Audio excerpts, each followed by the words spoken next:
ქვეყნის მილოცვა ქართველ ვეტერანებს და ქართველ ხალხს მოიანად, რომ მე ამ პარკში შეკრებისაც წამეკითხა ჩვენი საზოგადოების წარმომადგენლების.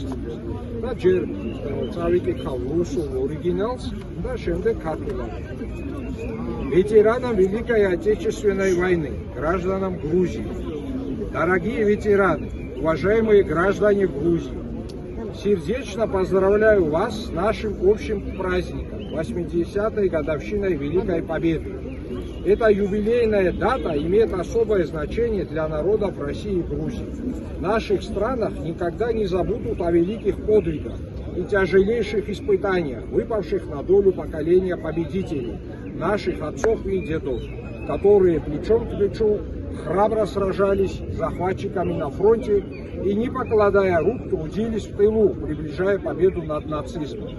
Сегодня наш священный долг – сохранить и передать потомкам завещанные нам добрые традиции дружбы и взаимопомощи, не позволить предать забвению славные страницы общей истории и посеять рознь между народами России и Грузии. От души желаю вам, уважаемые ветераны, доброго здоровья, душевной бодрости и долгих лет жизни, а всем грузинским гражданам мира, благополучия и процветания. Ветеранებო და დღეს იყვნენ აქ ვეტერანები, კიდევ ერთხელ შეგახსენებთ, ალექსანდრე კერძიკოვი, ტაბაღუალ ვლადიმერი, აფხაზაშვილი არსენი, შმუნიაკი ლუიზა, უგულავა ვალოდია, როგორც თვითონ გვითხრა, დეკანოსიძე გიორგი და ადამაშვილი ვახტანგი. ჯანმრთელობა უსურვოთ ამ ადამიანებს. იმ ადამიანებს შვება და სიკეთე, ვინც ვერ მოდის, ვინც საწოლს არის, ლოგინს არის მიჯაჭული, ყველას უსურვოთ ხნეობა და ღმერთმა კიდევ დიდხანს გვიმყოფოს მათი თავი, რომ ჩვენ რომ მოვდივართ ამ პარკში, გვიხაროდეს მოსვლა, იმიტომ რომ ცოცხალ ადამიანებს ვხვდებით, ლეგენდა ადამიანებს.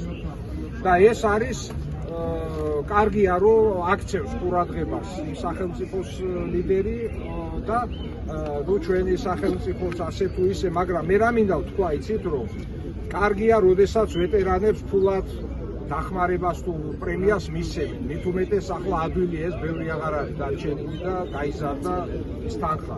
მაგრამ ეს პატივისცემა ამ ხალხს იმიტომ არ ეკუთვნის უბრალოდ, რომ ისინი ასაკოვანი ხალხი, რომ ისინი რაღაც ავათ არიან და ჩვენი პაპები არიან, ჩვენი ბებიები არიან, მაგიტომ არა.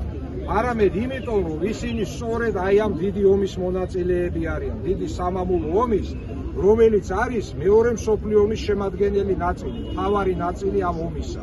და შესაბამისად ისინი თავიანთი მამულისათვის იბრძოდნენ, საქართველოსთვის, რა თქმა უნდა, რომ დაიცვეს კავკასია, მტერი არ შემოუშვეს, მაგრამ ისინი მთელი საბჭოთა კავშირის ხალხებისთვის და მთელი ევროპის ხალხებისთვის იბრძოდნენ და ეწირებოდნენ ამ დიდ იდეას.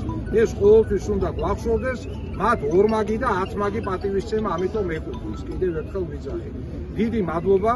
დღეს ჩვენ ეს შეკრება ჩავატარეთ, ასე თუ ისე მეკმაყოფილი მაინც არ ვარ, იმიტომ რომ ყოველ წელს ვარ უკმაყოფილი. ყოველწელს რაღაცა ისე არ არის, როგორც გვინდა. და ახლა ჩვენ ვისაც სურვილი გაქვთ, შევიკრიბოთ ამ ძეგლთან და ცოტა ხანში 1 წუთში მოლბერტებს ავიღებთ, ტასის გამოფენისას დავტოვებ სურათებს აქ და მოლბერტებს პატრონს გადავცემ, წაიღებს და ჩვენ ფეხით დავიძრებით მშვლელობით კინო საქართველოსკენ, იქ შევამკობთ ყვავილებით პორფირე ჩანჩიბაძის ძეგლს და ტრადიციულად სამახსოვრო ფოტოს გადავიღებთ იქ. დიდი მადლობა.